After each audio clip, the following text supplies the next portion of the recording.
Now, a routine city council meeting in suburban Texas has snowballed into a viral flashpoint. Hinduism does not convert. We believe everybody goes to heaven as long as you're a good person. Can I talk for a little more if possible? Sorry, man. Thank you. करार नहीं रहेगी। इसी तरह गीता हमें guide करती है कि जिंदगी के डिफिकल्ट और स्ट्रेसफुल मोमेंट्स में अपने फर्ज को सही नीयत और क्लैरिटी के साथ फुलफिल करना चाहिए, चाहे सिचुएशन कितनी ही चैलेंजिंग क्यों ना हो। बाय ऑक्यूपेशन अर्जुन एक वॉरियर था, इसीलिए उसकी ऑक्यूपेशनल ड्यूटी थी कि वो राइटियसनेस की प्रोटेक्शन के लिए लड़े। अपने जवाब दिए ना अमेरिका को, काबिले तारीफ बनते हैं भाई, इनकी तारीफ होनी चाहिए, ऐसे जवाब दिए। और मेरे ख्याल से मैंने चाइना के बाद और रशिया के बाद वाहिद एक इंडिया को देखा जो अमेरिका में जो है ना बैठकर एक्चुअली प्योर जमहूरियत डेमोक्रेसी है वहाँ पे, यहाँ पे डेमोक्रेसी कभी हुई नहीं है।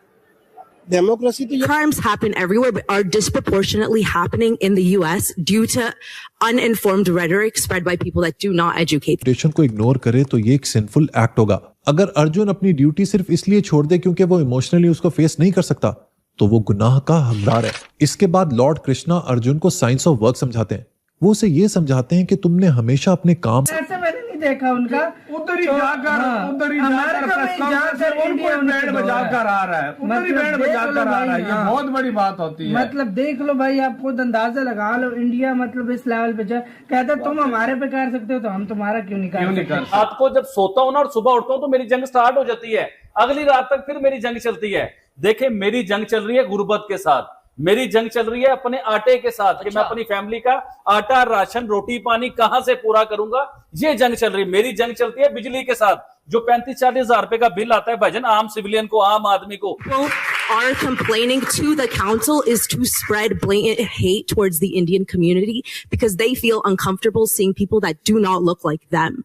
Chief Shilson also said misinformation is one of the biggest threats to our country today. It creates division. 6 प्यारे गिरे हैं, हमें ये पता है कि मेरे घर में आज आटा है कि नहीं है। आज आप आलू प्याज टमाटर का रेट देख ले, फ्लड आने की वजह से 200-250 रुपए किलो टमाटर हो चुका है मेरे भाई। रिवॉर्ड और डिजायर के किया जाता है योग ऑफ इंटेलेक्ट या बुद्धि योग कहलाता है। कृष्णा उसे समझाते हैं कि इंटेलेक्ट का इस्तेमाल इसलिए करना चाहिए ताकि काम से एसोसिएटेड जो डिजायर ऑफ रिवॉर्ड है ना, उसे कंट्रोल किया जा सके। चैप्टर। नमस्कार दोस्तों, भगवत गीता और उसकी जो फिलॉसफी है, अब उसका जो लोहा है वो पूरी दुनिया मानती है, पाकिस्तानी मानते हैं। पाकिस्तानी काफ़ी ऐसे पाकिस्तानी ब्लॉगर्स हैं जो भगवत गीता को पढ़ रहे हैं, उस पर वीडियोस बना रहे हैं, उस पर रिसर्च कर रहे हैं। और जब ये इस पर रिसर्च करते हैं तो उन्हें पता चलता है कि कोई सिर्फ एक धार्मिक ग्रंथ ही नहीं है, बल्कि एक ऐसा ग्रंथ है जो जीवन दर्शन दिखाता है, आपको जीने की तरीका बताता है, किस तरह की परिस्थिति में कैसे आपको निपटना चाहिए, ये भगवत गीता बताती है। अब ये पाकिस्तानी जो है पूरी तरह से शॉक्ड है भगवत गीता को पढ़ के, और उन्हें समझ में आता है कि भाई हम लोगों ने कितनी बड़ी गलती कर दी, हमारे पूर्वजों ने कन्वर्ट होकर। यही सारी क्लिपिंग्स हम देखेंगे। अब एक भारतीय लड़की है जो विदेशी संसद में जो है वो भाषण देती है और किस तरह से वो भारत के पक्ष को रखती है, हिंदू धर्म को समझाती है लोगों को, जिसे देखे जो दुनिया है पूरी तरह से शॉक्ड है। और ये बहुत बड़ा शौक है पाकिस्तानियों के लिए। तो दोस्तों वीडियो को अंत तक जरूर देखिएगा। वीडियो अच्छा लगे तो लाइक करें, शेयर करें, चैनल को सब्सक्राइब करना ना भूलें और बेल का आइकन प्रेस कर दें लेटेस्ट नोटिफिकेशन के लिए। आइए आगे बढ़ते हैं इस वीडियो में। करार नहीं रहेगी। इसी तरह गीता हमें गाइड करती है कि जिंदगी के डिफिकल्ट और स्ट्रेसफुल मोमेंट्स में अपने फर्ज को सही नीयत और क्लैरिटी के साथ फुलफिल करना चाहिए, चाहे सिचुएशन कितनी ही चैलेंजिंग क्यों ना हो। बाय ऑक्यूपेशन अर्जुन एक वॉरियर था, इसीलिए उसकी ऑक्यूपेशनल ड्यूटी थी कि वो राइटियसनेस की प्रोटेक्शन के लिए लड़े। श्री कृष्णा इसी ड्यूटी को स्वधर्म कहते हैं, यानी एक प्रिस्क्राइब ड्यूटी जो जिस्म और दुनियावी रोल के लेवल पर इंसान के लिए तय की गई है। अर्जुन की रिस्पॉन्सिबिलिटी पर्सनल या इमोशनल नहीं थी, बल्कि उसकी सोसाइटल और धार्मिक रिस्पॉन्सिबिलिटी थी, जिसको अदा करना उसका सबसे बड़ा फर्ज था। इसी तरह चैप्टर 2 वर्स नंबर 33 में श्री कृष्णा कुछ ये कहते हैं, if however you refuse to fight this righteous war, abandoning your social duty and reputation, you will certainly incur sin. यहाँ श्री कृष्णा का मैसेज ये है कि अगर एक वॉरियर बैटलफील्ड पर नॉन वायलेंट बन जाए या अपनी सोशल ड्यूटी और रेपुटेशन को इग्नोर करे तो ये एक सिंफुल एक्ट होगा। अगर अर्जुन अपनी ड्यूटी सिर्फ इसलिए छोड़ दे क्योंकि वो इमोशनली उसको फेस नहीं कर सकता, तो वो गुनाह का हकदार है। इसके बाद लॉर्ड कृष्णा अर्जुन को साइंस ऑफ वर्क समझाते हैं। वो उसे ये समझाते हैं कि तुमने हमेशा अपने काम को करना है रिजल्ट्स की परवाह किए बगैर। ये साइंस जहां काम बिना रिवॉर्ड और डिजायर के किया जाता है योग ऑफ इंटेलेक्ट या बुद्धि योग कहलाता है। कृष्णा उसे समझाते हैं कि इंटेलेक्ट का इस्तेमाल इसलिए करना चाहिए ताकि काम से एसोसिएटेड जो डिजायर ऑफ रिवॉर्ड है ना, उसे कंट्रोल किया जा सके। Chapter 2 verse number 47, you have a right to perform your prescribed duties but you are not entitled to the fruits of your actions. Never consider yourself to be the cause of the results of your activities, nor be attached to inaction. ये भगवत गीता का एक बहुत ही popular verse है, इतना कि India के बहुत से स्कूल के बच्चे भी इसे जानते हैं। ये वर्स कर्म योग के प्रॉपर स्पिरिट को समझाता है, और जब भी कर्म योग का टॉपिक डिस्कस होता है, ये अक्सर कोट किया जाता है। इस वर्स में काम करने की 4 बेसिक इंस्ट्रक्शंस दी गई हैं। अपनी रिस्पॉन्सिबिलिटीज पूरी करो, लेकिन रिजल्ट्स की परवाह मत करो। तुम्हारे एक्शंस के फ्रूट्स या रिवॉर्ड से खुद को आजाद कर लो। काम करते वक्त डूअर का ईगो छोड़ दो कि तुम किसी पर कोई एहसान कर रहे हो। और चौथी इंस्ट्रक्शन ये है कि इनएक्शन से कभी अटैच्ड मत हो, यानी हमारा हक अपनी सिर्फ ड्यूटी पूरी करना है, लेकिन रिजल्ट्स का ताल्लुक और भी बहुत से फैक्टर से होता है, जैसे कि हमारी मेहनत, दूसरों की मेहनत, लोगों का क्यूमुलेटिव कर्मा, सिचुएशन और लक। जब हम रिजल्ट से फ्री होकर काम करते हैं तो हम अपनी मेहनत पर पूरे तरीके से फोकस कर सकते हैं, और यूजुअली ऐसी सिचुएशंस में आउटकम भी बेहतर होता है। इसके अलावा एक और बहुत इंपॉर्टेंट कॉन्सेप्ट है भगवत गीता में, जो नेचर ऑफ सोल के बारे में है। सोल यानी आत्मा क्या है और इसकी नेचर क्या है। Chapter number 2 verse number 20। The soul is neither born nor does it ever die, nor having once existed does it ever cease to be.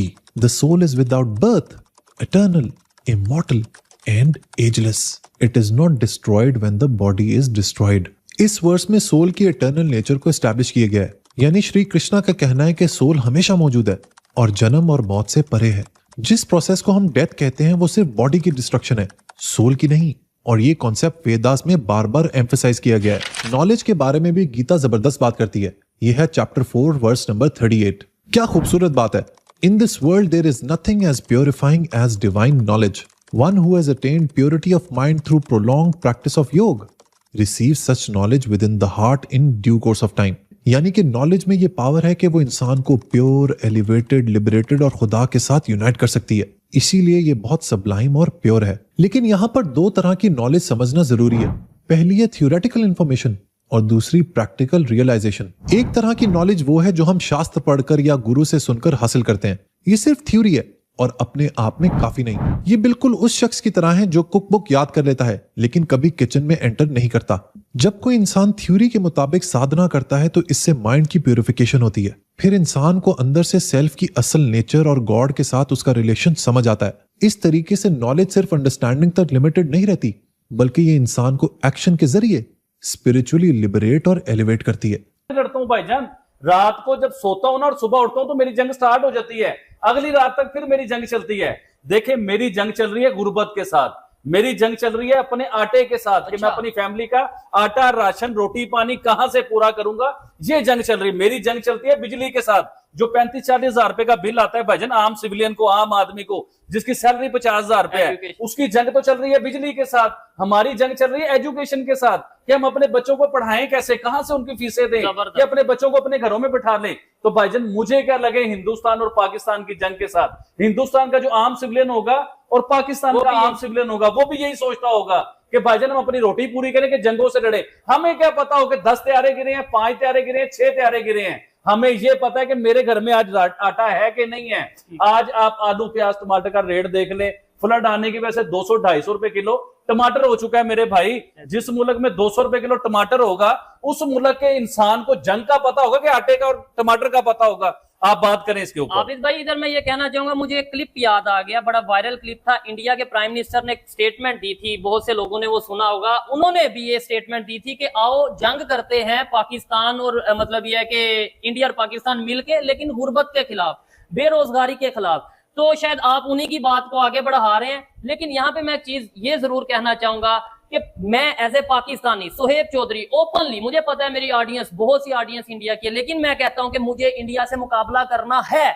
लेकिन वो मुकाबला किस चीज में करना है? मुझे मुकाबला करना है इंफ्रास्ट्रक्चर को बेहतर करने में। मेरा दिल करता है कि अगर इंडिया का इंफ्रास्ट्रक्चर बेहतर है तो मेरा उनसे बेहतर हो हमारा। मेरा दिल करता है अगर इंडिया टेक्नोलॉजी में हमसे आगे है तो हम उनसे आगे जाएं। मेरा दिल करता है कि अगर इंटरनेशनल लेवल पे इंडिया के सीईओ बहुत से हैं तो हमारे उससे ज्यादा हो। मेरा दिल करता है कि हम हर फील्ड में इंडिया से आगे जाएं और इस चीज में मुकाबला करें। और मेरे ख्याल से आबिद भाई, ये मेरी इस बात को आप सेकंड करिएगा, क्या ये इंडिया वालों को भी इस चीज का, ऐसी जंग का या ऐसे मुकाबले का कोई इशू होगा? देखिए, अगर आप जंग की बात करते हैं और इकोनॉमी की बात करते हैं और मुल्क की तरक्की की बात करते हैं, तो हिंदुस्तान हम लोगों से 20 साल पहले जीत चुका हुआ है। जो हकीकत है, ऑन मीडिया ये बात कर रहा हूं, देखें आज हिंदुस्तान दुनिया की चौथी बड़ी इकोनॉमी बन चुका है कि नहीं बन चुका, आप मुझे बताइए। और तीसरी की वो तैयारी करके बैठे हुए हैं, अनकरीब डिक्लेयर हो जाएगा कि हिंदुस्तान दुनिया की तीसरी बड़ी इकोनॉमी बन चुका है। तो भाई मैं पाकिस्तानी हूं, मेरा दिल नहीं करता कि 76 सालों से हम देख रहे हैं कि हम लोग सिर्फ कर्जों में है, हम परेशानियों में है, हमारी परेशानी खत्म नहीं हो रही, मुल्क में कर्ज है। आईएमएफ फैसले करता है, आईएमएफ हमारे मुल्क के फैसले करता है कि बिजली का रेट क्या निकलेगा, मुल्क में कहां पे टैक्स लगना है, आम आदमी पे कैसे टैक्स लगना है। आज भी हम आईएमएफ के गुलाम हैं, आज भी हम अमेरिका के गुलाम हैं। सर जो हकीकत है वो बात करनी चाहिए, हम क्यों डरते हैं ये बात करते हुए? वैसे यहाँ पे ये कहना चाहूंगा, आपकी करेक्शन करता चलूं कि अब हम अमेरिका के गुलाम शायद उस तरीके से नहीं रहे, क्योंकि हमारे चीफ साहब वहां पे गए हैं, बड़ा प्रोटोकॉल मिला, और अब वही अमेरिका जो कभी ये कहता था कि पाकिस्तान पे इस चीज की सैंक्शन लगा दें, पाकिस्तान में ये ऑर्गेनाइजेशन है इसकी सैंक्शन लगा दें, आज वही अमेरिका पाकिस्तान की तारीफ करने पे मजबूर है, चाहे उसके पीछे रीजन। मेरी बात सुनिए ना, और वही अमेरिका जिससे 2 साल पहले 3 साल पहले हम ही प्रोग्राम करते थे, कहते थे लो जी इंडिया के और अमेरिका के रिलेशन कितने बेहतर हैं, मोदी जाता है तो कितना वार्म वेलकम होता है। आज वही अमेरिका, वही ट्रंप पाकिस्तान का मुशीर नजर आता है, पाकिस्तान को रिप्रेजेंट करता